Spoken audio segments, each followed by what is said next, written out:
ओम शांति। 13 अप्रैल 2025 अव्यक्त बाप दादा के महावाक्य। ओरिजिनल डेट 31 दिसंबर 2004। इस वर्ष के आरंभ से बेहद की वैराग्य वृत्ति इमर्ज करो। यही मुक्ति धाम के गेट की चाबी है। आज नवयुग रचता बाप दादा अपने बच्चों से नववर्ष मनाने के लिए, परमात्म मिलन मनाने के लिए बच्चों के स्नेह में अपने दूर देश से साकार वतन में मिलन मनाने आए हैं। दुनिया में तो नववर्ष की मुबारक एक दो को देते हैं, लेकिन बाप दादा आप बच्चों को नव युग और नए वर्ष की दोनों की मुबारक दे रहे हैं। नया वर्ष तो एक दिन मनाने का है, नव युग तो आप संगम पर सदा मनाते रहते। आप सभी भी परमात्म प्यार की आकर्षण में खींचते हुए यहाँ पहुँच गए हो, लेकिन सबसे दूर देश से आने वाला कौन? डबल विदेशी। वह तो फिर भी इस साकार देश में ही है, लेकिन बाप दादा दूर देशी कितना दूर से आए हैं? हिसाब निकाल सकते हैं कितने माइल से आए हैं? तो दूर देशी बाप दादा चारों ओर के बच्चों को, चाहे सामने डायमंड हॉल में बैठे हैं, चाहे मधुबन में बैठे हैं, चाहे ज्ञान सरोवर में बैठे हैं, गैलरी में बैठे हैं, आप सबके साथ जो दूर बैठे देश विदेश में बाप दादा से मिलन मना रहे हैं। बाप दादा देख रहे हैं सभी कितने प्यार से दूर से देख भी रहे हैं, सुन भी रहे हैं। तो चारों ओर के बच्चों को नवयुग और नए वर्ष की पदम गुणा मुबारक हो, मुबारक हो, मुबारक हो। बच्चों को तो नवयुग नयनों के सामने है ना। बस आज संगम पर है, कल अपने नवयुग के राज्य अधिकारी बन राज्य करेंगे। इतना नजदीक अनुभव हो रहा है। आज और कल की ही तो बात है। कल था, कल फिर से होना है। अपने नवयुग की, गोल्डन युग की गोल्डन ड्रेस सामने दिखाई दे रही है। कितनी सुंदर है, स्पष्ट दिखाई दे रही है ना।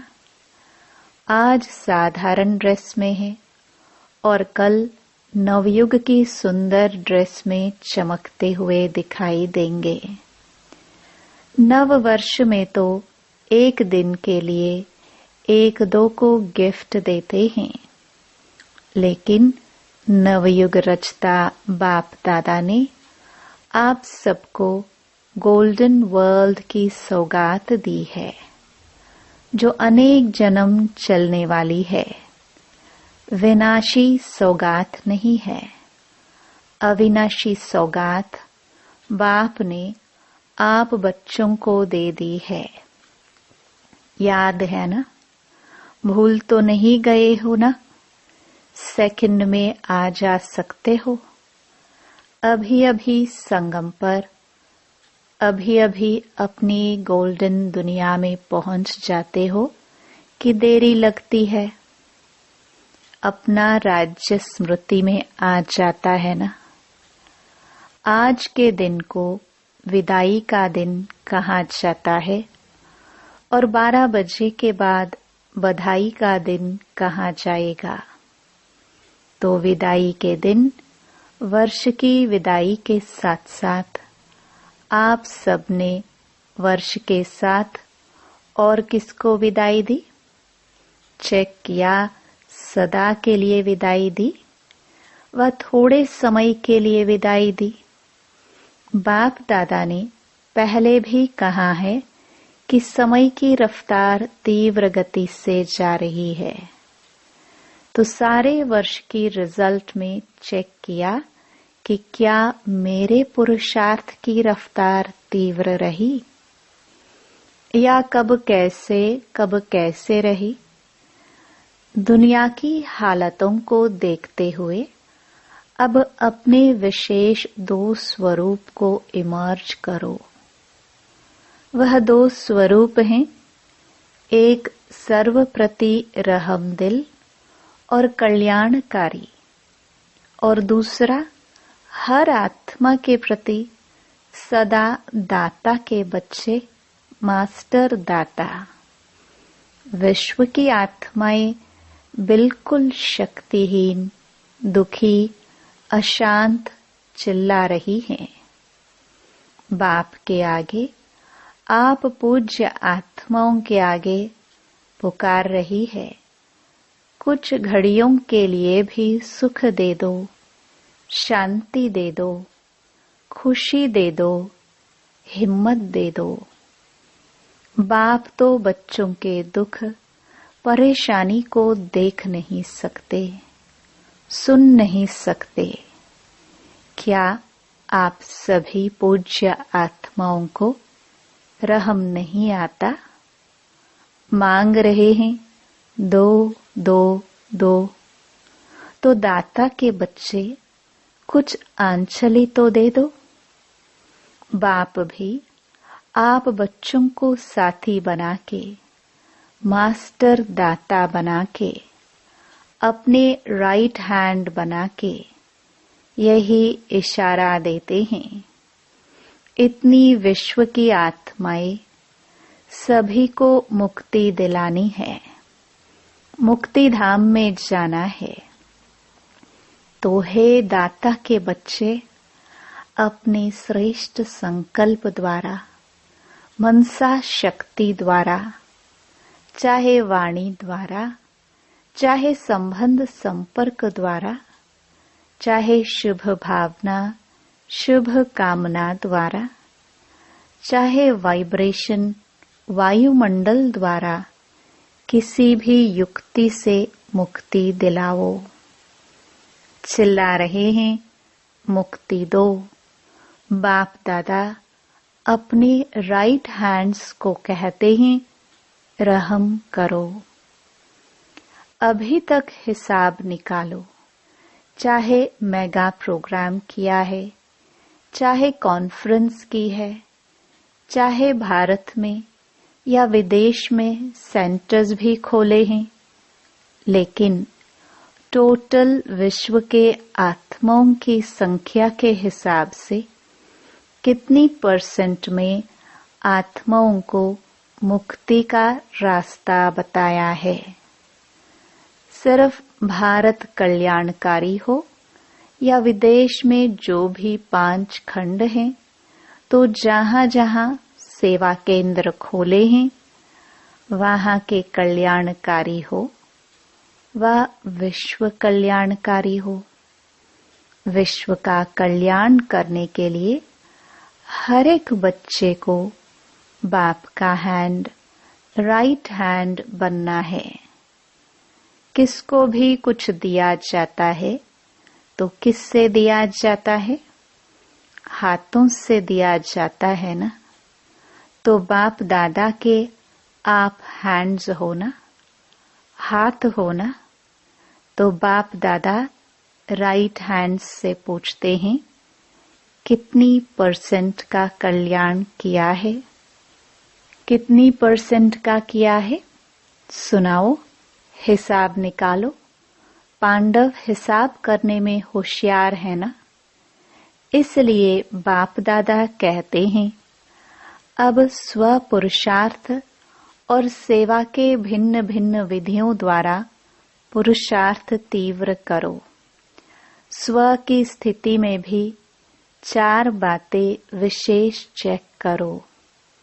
इसको कहेंगे तीव्र पुरुषार्थ। एक बात, पहले यह चेक करो कि निमित्त भाव है। कोई भी रॉयल रूप का मैंपन तो नहीं है, मेरापन तो नहीं है। साधारण लोगों का मैं और मेरा भी साधारण है, मोटा है, लेकिन ब्राह्मण जीवन का मेरा और मैंपन सूक्ष्म और रॉयल है। उसकी भाषा मालूम है क्या है? यह तो होता ही है, यह तो चलता ही है, यह तो होना ही है। चल रहे हैं, देख रहे हैं, तो एक निमित्त भाव हर बात में निमित्त है। चाहे सेवा में, चाहे स्थिति में, चाहे संबंध संपर्क में, चेहरा और चलन निमित्त भाव का हो। और उसकी दूसरी विशेषता होगी निर्माण भाव। निमित्त और निर्माण भाव से निर्माण करना। तो 3 बात सुनी, निमित्त, निर्माण और निर्माण। और चौथी बात है निर्वाण। जब चाहे निर्वाण धाम में पहुंच जाए, निर्वाण स्थिति में स्थित हो जाए, क्योंकि स्वयं निर्वाण स्थिति में होंगे तब दूसरों को निर्वाण धाम में पहुंचा सकेंगे। अभी सभी मुक्ति चाहते हैं, छुड़ाओ छुड़ाओ चिल्ला रहे हैं। तो यह 4 बातें 80% में प्रैक्टिकल जीवन में होना, अर्थात तीव्र पुरुषार्थी। तब बाप दादा कहेंगे, वाह वाह बच्चे वाह। आप भी कहेंगे, वाह बाबा वाह। वाह ड्रामा वाह, वाह पुरुषार्थ वाह। लेकिन पता है अभी क्या करते हो? पता है, कभी वाह कहते हो, कभी वाई। क्यों कहते हो? वाह के बजाय वाई, और वाई हो जाता है हाय। तो वाई नहीं वाह। आपको भी क्या अच्छा लगता है? वाह अच्छा लगता है या वाई? क्या अच्छा लगता है? वाह। कभी वाई नहीं करते हो? गलती से आ जाता है। डबल फॉरेनर्स वाई वाई कहते हैं। कभी कभी कह देते हो। जो डबल फॉरेनर्स कभी भी वाई नहीं कहते, वह हाथ उठाओ। बहुत थोड़े हैं। अच्छा, भारतवासी जो वाह वाह के बजाय क्यों क्या कहते हैं, वह हाथ उठाओ। क्यों क्या कहते हो? किसने छुट्टी दी है आपको? संस्कारों ने। पुराने संस्कारों ने आपको वाई की छुट्टी दे दी है, और बाप कहते हैं वाह वाह कहो, वाई वाई नहीं। तो अभी नए वर्ष में क्या करेंगे? वाह वाह करेंगे, या कभी कभी वाई कहने की छुट्टी दे दे? वाई अच्छा नहीं है। जैसे वाई पेट में गैस हो जाती है ना, तो खराब हो जाता है ना। तो वाई वाई यह नहीं करो। वाह वाह कितना अच्छा लगता है। हाँ बोलो, वाह वाह वाह। अच्छा, तो दूर देश में सुन रहे हैं, देख रहे हैं, भारत में भी विदेश में भी। उन बच्चों से भी पूछते हैं, वाह वाह करते हो या वाई वाई करते हो? अभी विदाई का दिन है ना। आज वर्ष के विदाई का लास्ट डे है, तो सभी संकल्प करो, वाई नहीं कहेंगे, सोचेंगे भी नहीं, क्वेश्चन मार्क नहीं, आश्चर्य की मात्रा नहीं, बिंदी। क्वेश्चन मार्क लिखो कितना टेढ़ा है और बिंदी कितनी सहज है। बस नैनों में बाप बिंदु को समा दो। जैसे नैनों में देखने की बिंदी समाई हुई है ना, ऐसे ही सदा नैनों में बिंदु बाप को समा लो। समाने आता है या फिट नहीं होती है, नीचे ऊपर हो जाती है, तो क्या करेंगे? विदाई किसको देंगे? वाई को। कभी भी आश्चर्य की निशानी भी नहीं आवे। यह कैसे? यह भी होता है क्या? होना तो नहीं चाहिए, क्यों होता है? क्वेश्चन मार्क नहीं, आश्चर्य की मात्रा भी नहीं, बस बाप और मैं। कई बच्चे कहते हैं यह तो चलता ही है ना। बाप दादा को बहुत रमणीक बातें रूह रिहान में कहते हैं, सामने तो कह नहीं सकते हैं ना, तो रूह रिहान में सब कुछ कह देते हैं।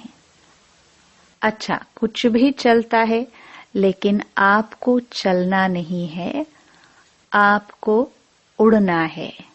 तो चलने की बातें क्यों देखते हो? उड़ो और उड़ाओ। शुभ भावना, शुभ कामना ऐसी शक्तिशाली है जो बीच में सिर्फ वाई नहीं आवे, सिवाय शुभ भावना शुभ कामना के, तो इतनी पावरफुल है जो किसी अशुभ भावना वाले को भी शुभ भावना में बदल सकते हो। सेकंड नंबर, अगर बदल नहीं सकते हो तो भी आपकी शुभ भावना शुभ कामना अविनाशी है, कभी कभी वाली नहीं। अविनाशी है तो आपके ऊपर अशुभ भावना का प्रभाव नहीं पड़ सकता है। क्वेश्चन में चले जाते हो, यह क्यों हो रहा है? यह कब तक चलेगा? कैसे चलेगा? इससे शुभ भावना की शक्ति कम हो जाती है।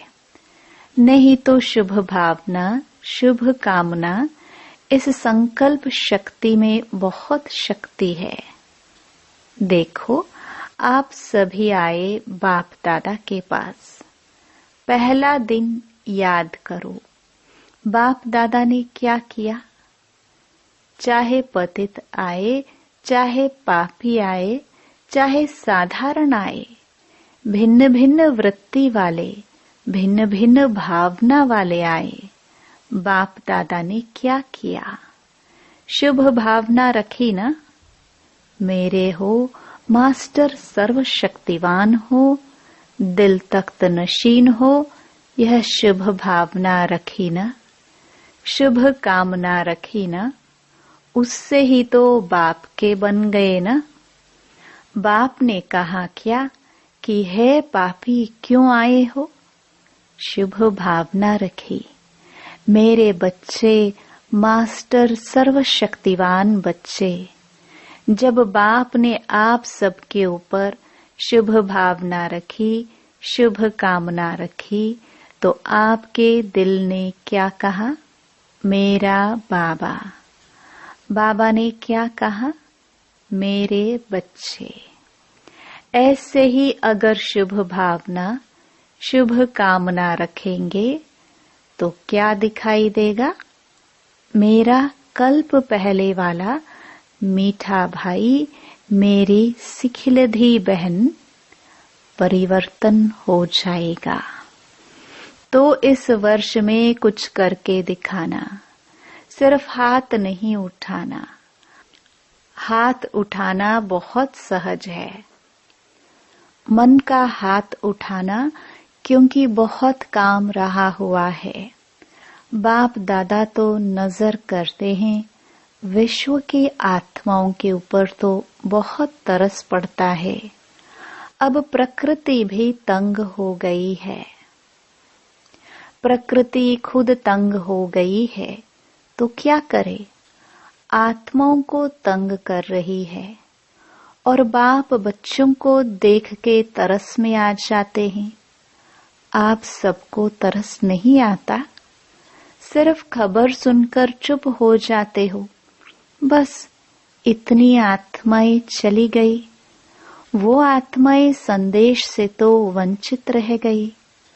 अभी तो दाता बनो, रहम दिल बनो। यह तब होगा, रहम तब आएगा, जब इस वर्ष के आरंभ से अपने में बेहद की वैराग्य वृत्ति इमर्ज करो।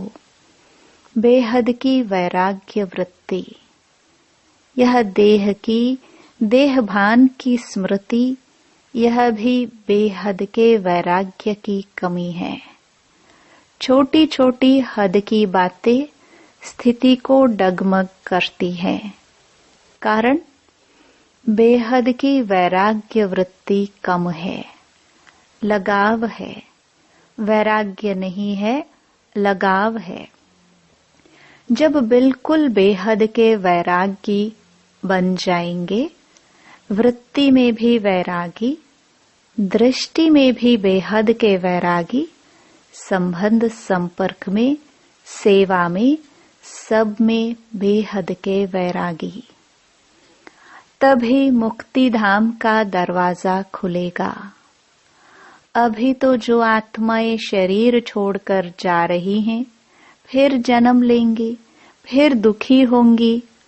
अब मुक्ति धाम का गेट खोलने के निमित्त तो आप हो ना, ब्रह्मा बाप के साथी हो ना। तो बेहद की वैराग्य वृत्ति है गेट खोलने की चाबी। अभी चाबी नहीं लगी है, चाबी तैयार ही नहीं की है। ब्रह्मा बाप भी इंतजार कर रहा है, एडवांस पार्टी भी इंतजार कर रही है, प्रकृति भी इंतजार कर रही है। तंग हो गई है बहुत, माया भी अपने दिन गिनती कर रही है। अभी बोलो, हे मास्टर सर्वशक्तिमान, बोलो क्या करना है।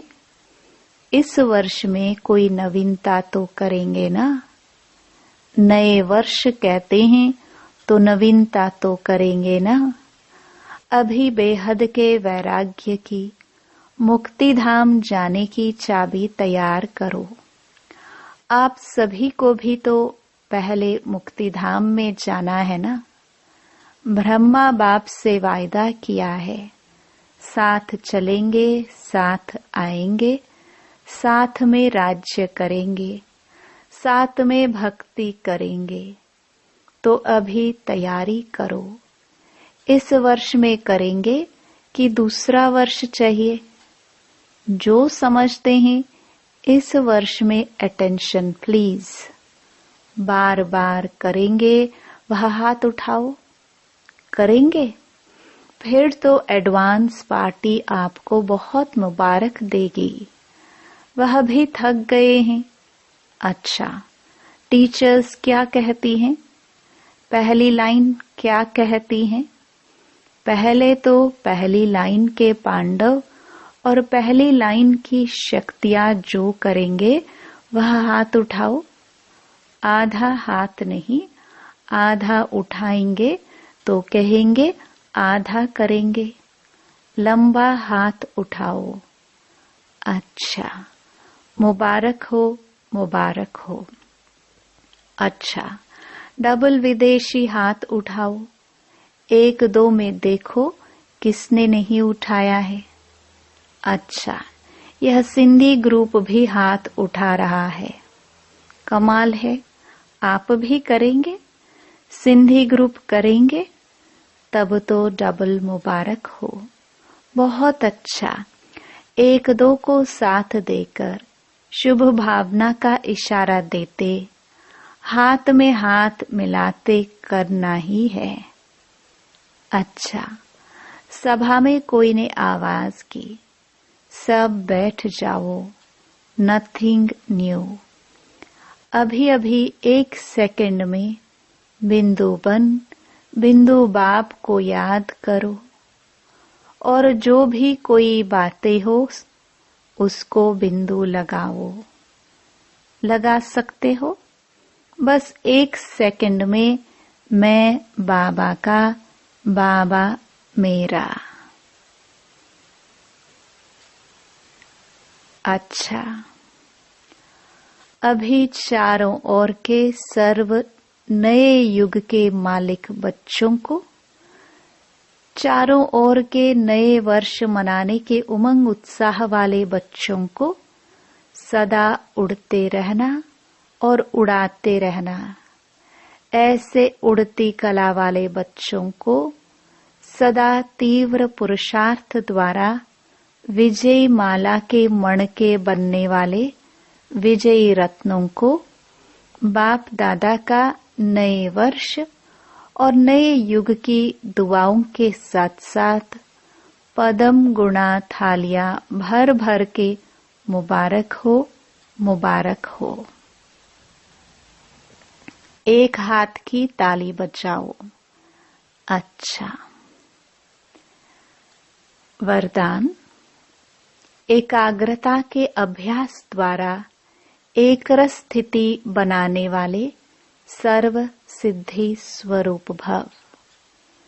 जहाँ एकाग्रता है वहाँ स्वतः एकरस स्थिति है।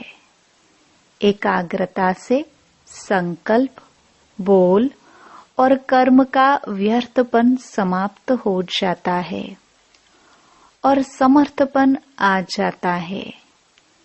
एकाग्रता अर्थात एक ही श्रेष्ठ संकल्प में स्थित रहना। जिस एक बीज रूपी संकल्प में सारा वृक्ष रूपी विस्तार समाया हुआ है। एकाग्रता को बढ़ाओ तो सर्व प्रकार की हलचल समाप्त हो जाएगी। सब संकल्प, बोल और कर्म सहज सिद्ध हो जाएंगे। इसके लिए एकांतवासी बनो। स्लोगन। एक बार की हुई गलती को बार बार सोचना अर्थात दाग पर दाग लगाना। इसलिए बीती को बिंदी लगाओ।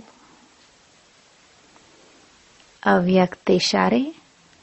कंबाइंड रूप की स्मृति से सदा विजयी बनो। जैसे इस समय आत्मा और शरीर कंबाइंड है, ऐसे बाप और आप कंबाइंड रहो। सिर्फ यह याद रखो कि मेरा बाबा। अपने मस्तक पर सदा साथ का तिलक लगाओ। जो सुहाग होता है, साथ होता है, वह कभी भूलता नहीं। तो साथी को सदा साथ रखो। अगर साथ रहेंगे तो साथ चलेंगे। साथ रहना है, साथ चलना है। हर सेकंड, हर संकल्प में साथ है ही। ओम शांति।